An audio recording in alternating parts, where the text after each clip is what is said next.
तो ये बहुत जरूरी है। मैं पहला सवाल यही पूछता हूं, मैं जहां पे भी ऐसे गांव में जाता हूं, कोई छोटी जगह जाता हूं, पहला सवाल मेरा रहता है यहाँ पे चिकित्सालय है? बोला है। स्कूल है, कॉलेज है, बच्चे जाते हैं व्यवस्था है, बच्चे जाते हैं, मां बाप भेजते हैं। क्या वो उस शिद्दत से जाते हैं जो शिद्दत से उनको जानी चाहिए? और कभी भी ये नहीं बोलना है तू ऐसे ही कुछ बेकार है, कुछ करेगा नहीं, कल से मेरे साथ काम पे लगने। उसको बोल तू पढ़, तेरी उम्र है पढ़ने की, कम से कम ग्रेजुएट बनाओ, कम से कम।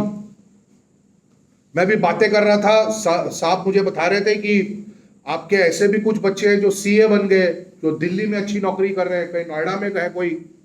ये जरूरी है, ये बहुत जरूरी है, क्योंकि जैसे आप काम करने आते हैं तो आपको कुछ गाइडलाइंस दिए हैं कि आपको यूनिफॉर्म पहनना चाहिए, अपना सेफ्टी का ध्यान रखना चाहिए, कंपनी के अंदर जो प्रोसेस है उसको फॉलो करना चाहिए, उसके उस दायरे के अंदर रहना चाहिए। ये क्या होता है, इसको हम जिम्मेदारी बोलते हैं, सेल्फ रिस्पॉन्सिबिलिटी। अपने जीवन का जिम्मेदारी खुद लेना। एक मां बाप का सबसे बड़ा कर्तव्य क्या है? सिर्फ बड़ा करना, पैसा खाना खिलाना, बड़ा करना, सिर्फ उतना नहीं है। आपका सबसे बड़ा जिम्मेदारी है कि बच्चा भी ये बात को समझ ले कि मुझे अपने जिंदगी की जिम्मेदारी खुद उठानी है।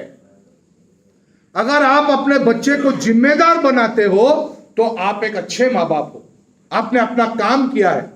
हाँ, आपने बहुत सारी सुविधाएं नहीं दी, कोई बात नहीं, हमारे माँ बाप ने कहा भी हमको बहुत सुविधाएं, हम भी एक ठीक ठाक जिंदगी जीकर बड़े हुए, कोई बात नहीं। जो दे सकता है वो दे, जो नहीं दे सकता है ये जिम्मेदारी की भावना उसके अंदर डाले, ताकि वो अपने जीवन में अच्छे से अपने जिंदगी को जिए।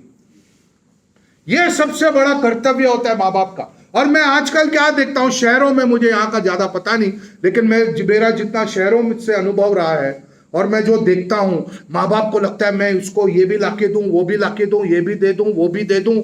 अरे तो जिंदगी में फिर वो खुद कमाने का, पाने का बचा क्या? और वो मजा ही नहीं है जिंदगी में ना, कि अगर मैं खुद जाकर कोई अभिलाषा नहीं रखूं, अपनी मेहनत नहीं करूं, सब कुछ मुझे मिल रहा है, तो मेरे जीवन में उद्देश्य क्या बचेगा? और उसमें दूसरा तकलीफ क्या है कि कल कोई दिक्कत आई जीवन और मुझे अकेला उस परिस्थिति से लड़ना है, तो वो परिस्थिति से मैं लड़ नहीं सकता। क्यों? क्योंकि इसकी ट्रेनिंग मेरे मां बाप ने मुझे दी ही नहीं। मुझे यह बताया गया कि जिंदगी ऐसा ही है, मस्त मौला है, बड़ा मजा आता है, तू मस्ती में रहे, लेकिन यह हकीकत नहीं है। क्या यह हकीकत है? यह हकीकत नहीं है। हकीकत क्या है? हकीकत क्या है कि जिंदगी मुश्किल है।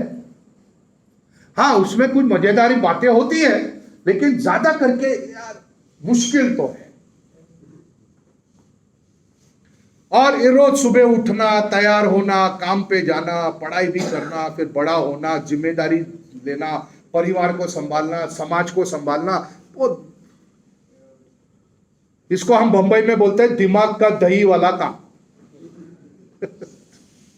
बंबई हिंदी में हम लोग क्या बोलते हैं इसको? कि दिमाग का, या तो हम लोग क्या बोलते हैं, क्यों तुम मेरा दिमाग खराब कर रहे हो, बहुत अच्छे हिंदी में बोलते हैं। हम लोग बंबई में ऐसा नहीं बोलते, हम बोलते हैं क्यों मेरा दिमाग का दही कर रहा है। तो वो पूछता है दिमाग का दूध भी होता है क्या? मैं बोला नहीं, सिर्फ दही होता है। तो कुछ पाना है तो डटे रहने की जरूरत है। आप लोग क्रिकेट देखते हैं? क्रिकेट, मैं आईपीएल नहीं पूछ रहा, आईपीएल को तो मैं क्रिकेट ही नहीं मानता। आईपीएल क्रिकेट नहीं है, आईपीएल बॉलीवुड का पिक्चर है, वो क्रिकेट नहीं है। असली क्रिकेट है टेस्ट मैच क्रिकेट, जो 5 दिन खेलते हैं ना, जो श्रोता देखती नहीं है, क्योंकि मैं समझ सकता हूं समय, अगर 5 दिन मैच देखोगे तो घर कौन चलाएगा। लेकिन उसमें एक बात है, जो बड़े खिलाड़ी होते हैं ना वहां पर, वो इसलिए बड़े नहीं बने क्योंकि वो पहले बॉल से रन बनाते हैं या पहले बॉल से विकेट लेते हैं, वो डटे रहते हैं। जब विकेट में गड़बड़ होती है तो संभल कर खेलता है, फिर जब थोड़ा माहौल ठीक होता है तो फिर रन बनाता है। चेतेश्वर पुजारा लेते ही नहीं बेचारे को, लेकिन मेरा फेवरेट आदमी है राहुल द्रविड़।